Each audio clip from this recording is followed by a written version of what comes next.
அனைத்து உரிமைக்குரல் நண்பர்களுக்கும் வணக்கம். மூத்த பத்திரிகையாளரான ரவீந்திரன் துரைசாமி தற்போது கொடுத்திருக்கக்கூடிய ஒரு நேர்காணலில் பாஜகவோ திமுகவோ சீமானோட மோத முடியாது அப்படின்றத ரொம்ப வெளிப்படையாக சொல்லியிருக்காரு. இது குறித்து அந்த முழுமையாக பார்க்க போறோம், வாங்க பார்க்கலாம்.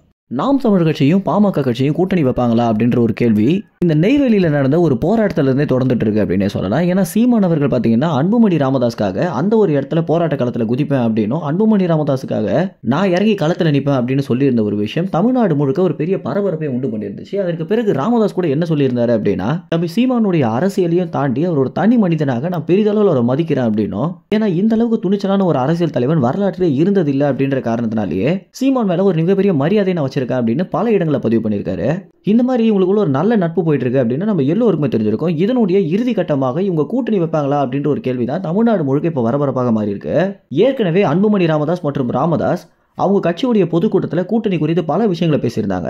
இந்த தருணத்தில் நாம் தமிழர் கட்சி குறித்தோ சீமானை குறித்தோ அவங்க பேசாததற்கு முதல் முக்கிய காரணமே என்ன அப்படின்னா, 24 மக்களவை தேர்தல் வரப்போகுது அப்படின்றதையும் தாண்டி விஜய் அரசியல் களத்துக்கு வந்துட்டாரு.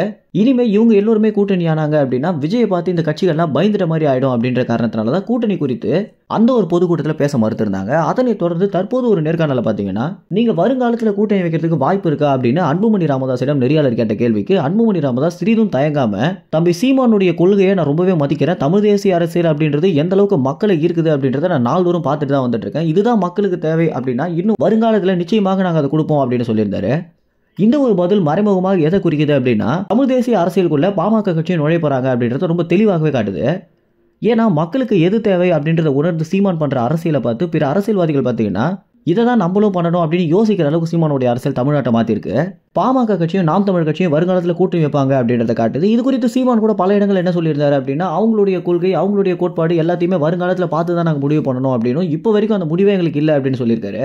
ஒருவேளை இந்த இரண்டு கட்சிகள் கூட்டணியாக செயல்பட்டாங்க அப்படின்னா தமிழ்நாட்டுடைய அரசியல் எப்படி இருக்கும் அப்படின்ற உங்க கருத்துக்களை கமெண்ட்ஸ்ல தெரிவிங்க. நன்றி, வணக்கம்.